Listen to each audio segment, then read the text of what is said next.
જામનગર મનપામાં મેળાની ટેન્ડર પ્રક્રિયામાં ભ્રષ્ટાચારનો આરોપ લાગ્યો છે। 2 કરોડ રૂપિયાની આવક સામે હજુ 41 લાખ જમા જ નથી થયા। મહાનગરપાલિકામાં 1 કરોડ 66 લાખ રૂપિયા જ જમા થયા છે। મનપાએ 45 પ્લોટની હરાજીથી 2 કરોડ 7 લાખની આવક કરી હતી। એસ્ટેટ અધિકારીઓએ ભ્રષ્ટાચાર કરી પાલિકાની તિજોરી લૂંટી હોવાનું વિપક્ષે જણાવ્યું। કમિશનરને આવેદનપત્ર આપી જવાબદારો સામે કાર્યવાહી માટે રજૂઆત કરાઈ છે। અધિકારીઓ અને પ્લોટ ધારકે ભેગા મળી જેએમસીને ચૂનો લગાવ્યાનો પણ આરોપ છે। ગેરરીતિ બાબતે યોગ્ય તપાસ કરવામાં આવશે તેવું મનપા કમિશનરે જણાવ્યું। કહ્યું જવાબદાર વ્યક્તિ વિરુદ્ધ કાર્યવાહી કરાશે। આ વર્ષે મહાનગરપાલિકાએ 2 કરોડ અને 17 લાખ જેવી રકમ ઇન્કમ જાહેર કરી હતી કે મહાનગરપાલિકાને આટલી ઇન્કમ આ વખતે મેળામાં થઈ।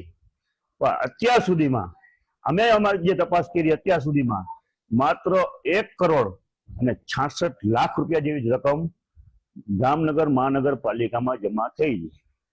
બાકીની રકમ પ્લોટ ધારકો અધિકારીઓની મિલીભગતથી અત્યાર સુધી વાપરે છે। આજરોજ જે કોંગ્રેસ પક્ષ દ્વારા વિપક્ષ દ્વારા મહાનગરપાલિકામાં છેલ્લે જે મેળાની પ્રક્રિયા થયેલ એ પ્રક્રિયામાં કેટલીક અનિયમિતતાઓ થઈ છે એ પ્રકારની રજૂઆત આજરોજ મને કરવામાં આવેલ છે। જે અંગે વિગતવાર તપાસ કરવામાં આવશે અને આમાં જે કંઈ ખોટું હોય એ ચલાવી લેવામાં નહીં આવે અને જવાબદારો સામે સખતમાં સખત પગલાં લેવામાં આવશે।